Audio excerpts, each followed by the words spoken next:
Secretary Heffernan from the Executive Office of Public Safety and Security. The next question, and please keep on bringing your questions because we're doing pretty good on time and sort of reading these questions off.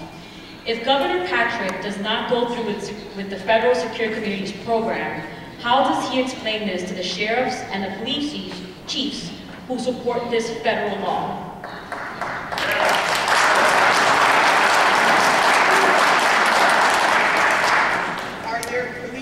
Sheriffs here that would like to speak as to how they support this law, because I don't know if there are any. The police chiefs and sheriffs that I speak to, I have not spoken to them about this before. So if you all know, or if there's anyone in the audience that's a police chief or a sheriff. Okay. So the next question is, the Federal Secure Communities program is supposed to be about deporting violent criminals. Why are half of those deported by Boston's Federal Secure Communities program non-criminals? How do you justify that?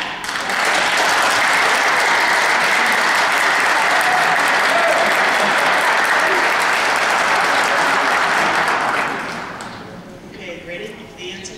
So I have no control over what the federal government does once they get the fingerprints on people. I'm a state official. So that's a question that people need to be asking ICE. And I think it's a very fair question. How would their arrest affect their selective services status? So I'm assuming that someone gets arrested under the Federal Secure Communities program. I really don't know the answer to that question. So the next question is, what is the rush to sign the Federal Secure Communities program? And is there a mandatory, or is it mandatory, or is there an alternative? Is there a one-year mandatory? Well, again, that's a great question, and it's one that is unclear, which is why we are having these meetings, and A, and B, which is why we have not rushed to sign the Memorandum of Understanding. It's interesting, we've done a lot of talking with states and counties that have used secure communities, and you'll hear different reports from folks as to how it's working and how it's really being implemented in their counties and in their states. So we want to make sure that we're careful here. We want to make sure that we are appropriate. Obviously, public safety is very, very important and paramount, but it's also we want to make sure that we don't trample on the rights that people have. We don't trample on what residents of Massachusetts require us to do. We want to make sure that we're careful and going forward in a basis that's appropriate. Thank you, Secretary. So this is the next question.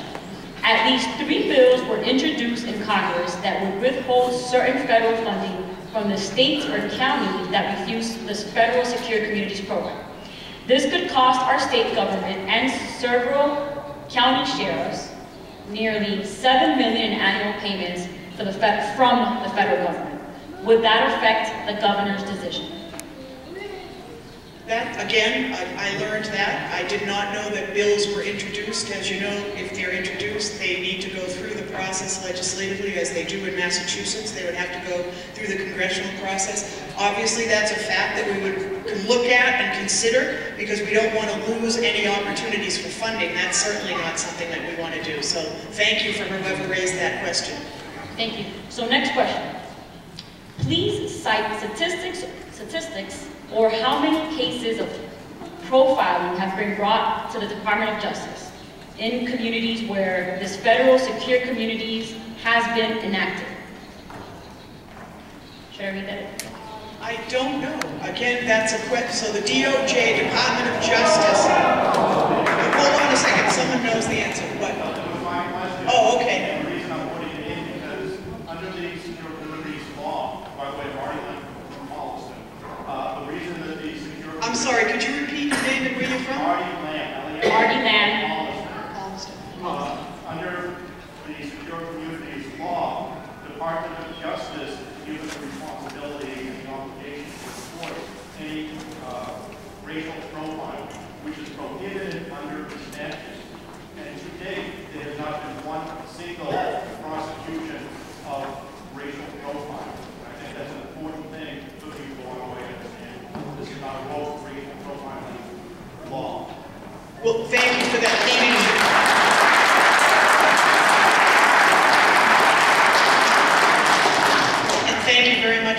distinction, and as you know, Secure Communities is a program.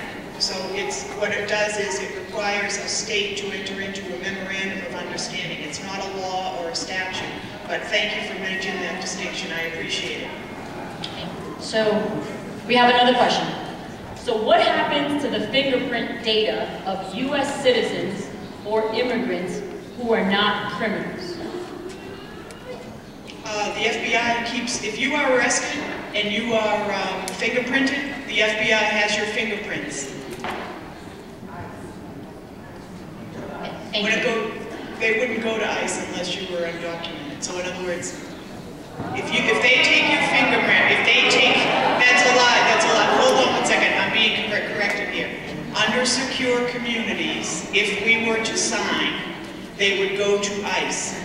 Today in Massachusetts, if you are arrested and your fingerprints are taken, they go to the FBI.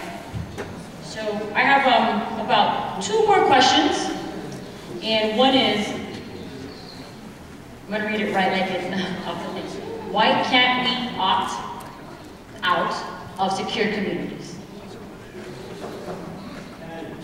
Can you repeat that question? Yes, Secretary. It says, why can't we opt out of Secure Communities? Well, first of all, we were told, again, and thank you for that question, again, we were told we cannot opt out, and that's why we're gathering this information from everyone, because we're trying to make the best case possible to the federal government when we discuss the matter again with them. I think that Kurt mentioned in his presentation that the federal ICE expects to have the program implemented nationally by 2013. They see this as a national security program, and they expect to have it whether or not a state signs or not, or a city signs or not. They expect to have it implemented by 2013. That's the latest information we have. That has changed twice. So that's where we stand now with that. Thank you, Secretary Heffernan.